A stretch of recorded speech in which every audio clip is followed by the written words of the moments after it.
Hello and welcome to an all new episode of the Up the Coast podcast. As always, I am your host, Tyler. We got a surprise two-parter for you here.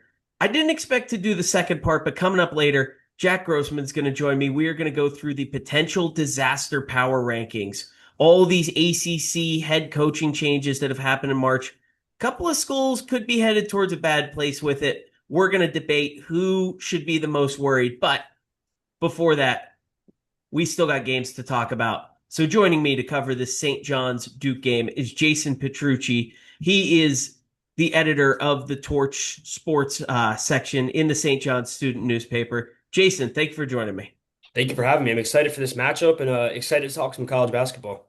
Yeah, this is a fun St. John's team. They have that standard Rick Pitino identity where they're just going to beat the hell out of you on defense. They're going to get to the foul line. Sometimes they take too many threes. I think that was kind of obvious in the first half of that Kansas win over the weekend, but we just have to start at the very beginning because Zuby Ejiofor is really just the key to this team. And it seems to me like whether or not St. John's can win is going to come down if he can just clearly dominate that center matchup with Gungba and Malik Brown. I think the biggest thing for Zuby, and it's been apparent over the last couple of weeks, is his ability to stay out of foul trouble. I mean, earlier in the year, he had a lack of discipline, which Patino always commented on how he was going to get better at it as the season went on. And it's been clear against UConn in the Big East Championship, stayed out of foul trouble. He was out of foul trouble last week in another huge contest with Florian. He did great against him. 19 points. He played great defense. So I think going into a game against Duke, he's gonna have a lot on his plate. This is probably the hardest challenge he's had in college so far. So I think it's gonna be exciting to see what he can do. And I think this is honestly a NBA draft stock driver right here. They can take down Duke, and if he can play well against Boozer in their centers and everything, I think that would be very, very, very good for his draft stock. Yeah, he can be a little bit undersized in this, but he can also get out and move. Someone who hasn't seen a ton of St. John's this year, I was just shocked about how easily he got out on the break in that last game. Yeah, that's his best trait, in my opinion. I think just the fact that he can get out there right away and get into the paint and score.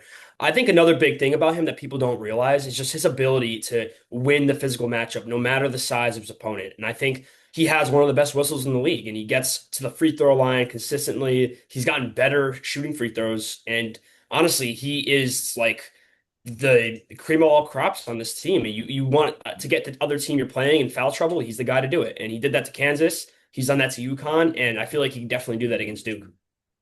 So looking at the stats, and it kind of just matches just a lot of their big games so far in the box scores. It's Zuby, and then there's a big gap, and then it's everyone else. So as you've now gotten a couple of days to think about this Duke matchup, who's going to be the second most important guy for St. John's? Going off of last game alone, Bryce Hopkins, in my eyes, had one of, if not the best performances on the team. You hit six threes, you score 18 points. He looked great on defense. He has been great down the last stretch of playoff basketball. So I think going to a game against Duke, we're going to need him to shoot well. And another guy, Dylan Darling, everyone probably knows his name by now after the insane buzzer beater. But going into that game, he's been struggling, really. He couldn't find a shot all night against Kansas until the end. He had the game-winning shot, but just 2 points on the night. So they're going to really need him to step it up in terms of a point guard because St. John's has really lacked this year having a point guard. Ian Jackson came in playing shooting guard at North Carolina throughout high school, being a shot first type of player. But now coming into St. John's, he had to transition to a point guard in very minimal time, and it's been a struggle for him. So they're going to need Darling to fire on all cylinders. And I think another guy, Dylan Mitchell, he does everything that you need him to do in terms of defense, but when it comes to offense, he's a little stagnant. You'll have a game where he puts up 14 points one night, and the next night it's seven. So it's just really about finding consistency. What is Ian Jackson up to this year? Because him getting that point guard spot was one of the most nonsensical things I saw in the college basketball offseason last year. He ended up getting moved to the bench. His numbers are all down across the board. Is he giving St. John's anything besides just that volume scoring? That has been one of my what's it called? I'm trying to think of a word here for that, but Ian Jackson he's just a great player. He has the talent. It's just it hasn't been there this year because he was put into a role that you can't expect him to flourish into in one season. He's been a great scorer when you need it. He had a game where he had 5 steals, where he has gotten to be a better defender, which was also a worry coming into St. John's, his defense. And honestly, overall, he's become a better defender, and that's been huge. But still, he makes a lot of mistakes. He turns the ball over quite often. But one of his best things is getting to the basket and driving. He's great at that. He had a great move against Kansas, and he's been able to score off the bench, which is huge, and they need that from a guy like Jackson. So, he's been in and out of the starting lineup, and I think going forward, it's going to be interesting to see if he can score at a high volume against a team like Duke. Yeah, the only other guy, the top six, since we've gone through them all, we might as well hit the last one. But my guy, Isaiah Sellers from Stanford, who his shooting numbers are down throughout the year, but that was never really what he was going to be at his best at. I think Stanford just shoved him into a role where he had to take more shots than you should ideally be giving him. Still just this awesome athlete, though.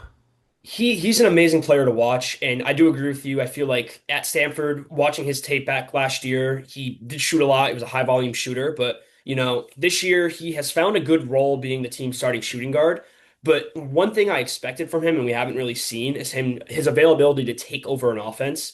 He'll have a game where he scores 16 points and he's showing it.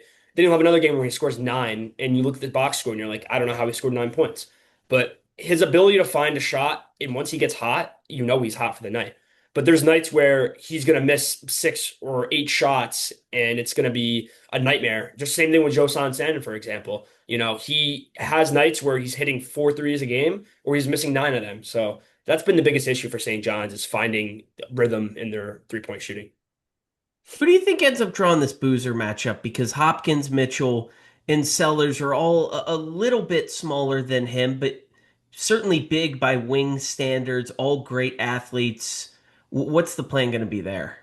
So my biggest thing, you obviously can't have Zuby do it. Zuby, great defender, but he would get lost and get tired fast. Hopkins, I feel like he fouls too much to be able to guard Boozer, and Boozer's amazing at getting to the line, just like Zuby. So I think the biggest person to put on him will be Dylan Mitchell. Mitchell guarded Darren Peterson a little bit last week, actually. He had a steal and a block off of him, but they didn't really commit to someone like one-on-one guarding Peterson. They kind of played like a little around it. They switched on and off who would be guarding him. But I think Mitchell's a great option to guard. He does foul a bit. He had 2 fouls last game, I think. He's been in foul trouble last couple of weeks throughout games. But if he's able to stay out of foul trouble and guard Boozer, they have a good chance if he brings his A game like he's done this year. So, what exactly is the full strength of this defense? Number 8 nationally on Ken Palm, but they don't have any kind of elite statistical category. They're just good at really everything. Although, oddly enough, the one thing they're super average at is defensive rebounding, which they dominated in Big East play. I guess they must have just been awful in November, December.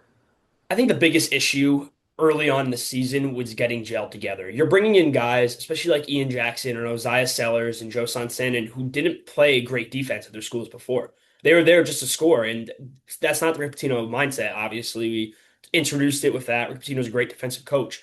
So I think the reason that they were better going into Big East play was because they all got used to playing each other. And I think over the last couple of weeks, you've seen that defensive team that's what it was supposed to be. Like last year, for example, they made it as far as they did because of their defense. They had no offense whatsoever. They were, I think, the third best defense per Ken Palm last year. So I think overall, you're looking at it right now. They are amazing at stopping 3-point shots. They did it well like last week. They did it well against Providence, who surprisingly enough is a top 50 shooting team. And I think overall, against a team like Duke, you're going to have to go out there and force pressure right away. TCU did it a little bit, but they started to slow down a little bit. They couldn't stop Boozer. And I think overall, just applying pressure early is what's going to get them possibly a win.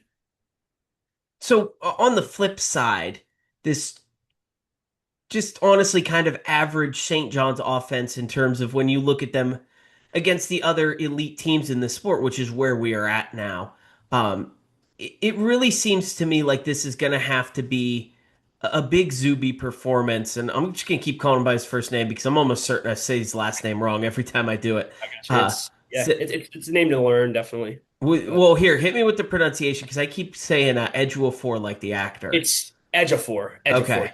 Okay. I've heard people say that too, but it's like Edgeofor. You just don't pronounce the O. But Yeah, I'm full pronunciating it, but Ejiofor, one of the great foul drawers in the sport, going up against two guys in Gungba and Brown who are often quite sloppy with getting themselves sent to the bench. And the second half of that TCU game, getting Patrick Gungba's passing back is really what woke up Cameron Boozer. He's without Foster and Gungba, it's really just Caden to be able to get him the ball. And I think that might be the key for St. John's. You knock Gungba out of that game early, it's actually going to affect Duke's offense more than their defense, while also freeing up more opportunities for Ejiofor to go down and dominate.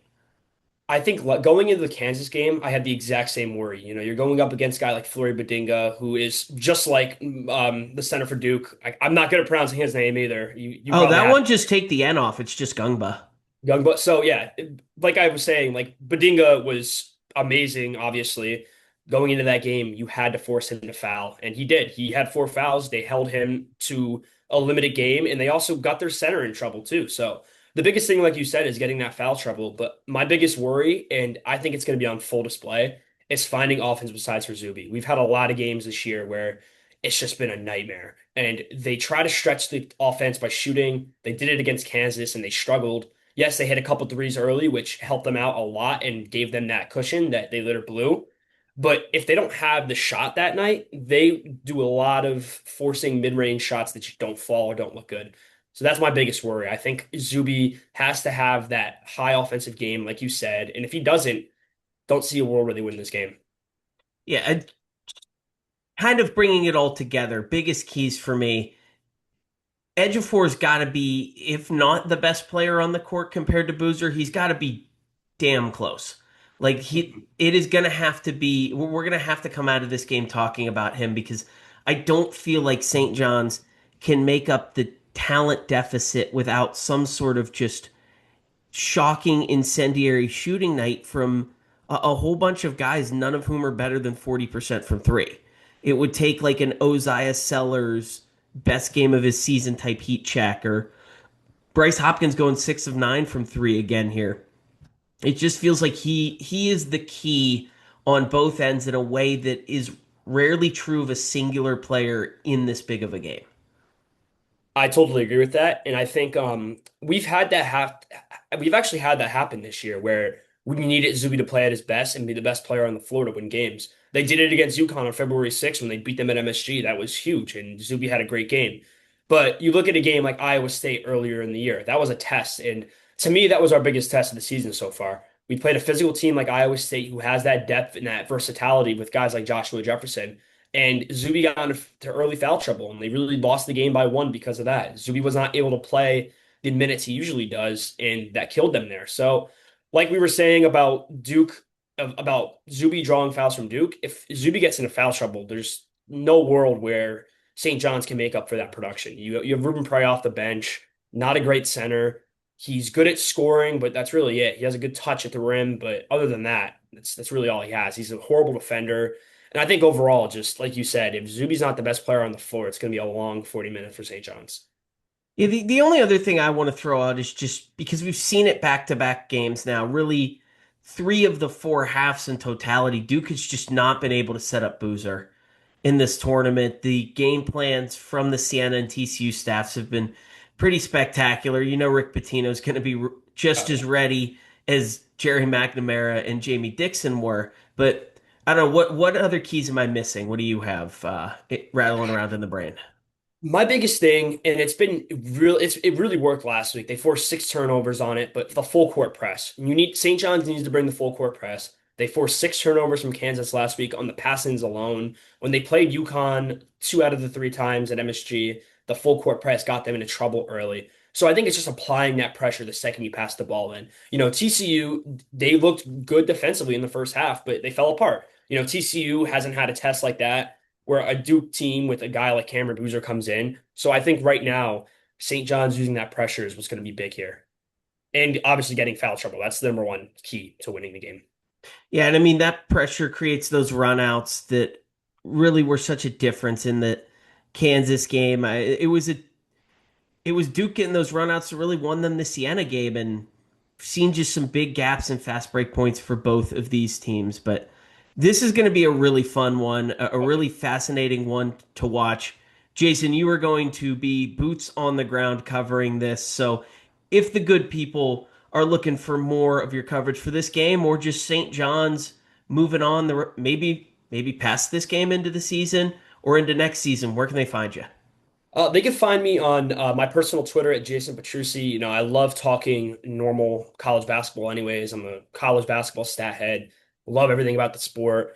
If you want to find my writing, it's over on torchonline.com, which is where we post all of our sports stuff. But mainly all of my stuff will be on Twitter. So definitely go look my name up on Twitter. We'll be there. You know, I'm going to be posting all the stuff in the game on Friday, everything going forward, and just all the stuff that I do outside of St. John's. You know, I love baseball, love NBA, love the NFL. So just a big sport fan. Of Yeah, everyone go give Jason a follow and thank you for joining me. course, thank you for having me. I'm excited to watch the rest of your show and see the second part you were talking about too. I know the ACC has been interesting this year, especially with the coaches now. And I'll give you a little hot take before we wrap up here, but I think Syracuse is going to be good in the next 2 seasons. They're going to be back to success, in my opinion. See, this is what we're about to go talk about. I don't want to burn mine. I'll save my take for with Jack Grossman here in a moment, but Syracuse to me is one that I feel like could go quite badly, or it honestly might be the biggest floor to ceiling hire that we've hmm seen at a school in a long time. but I mean, listen, you have a guy like Kai and Anthony who you have to take that risk with. I think this is a gamble, and I feel like it's going to pay off. I really do. Just like it Kyan did for Anthony me in was college. promising. I mean, they should have played him more, but he was also the seventh man on that team for a reason. Yeah, that is true. But I think that going forward, you know, they have a whole new staff, new AD, new coach. So I think we're going to see hopefully the revival of Syracuse basketball. It'll be good for the ACC if they can get that. So we will see. Awesome. Yeah.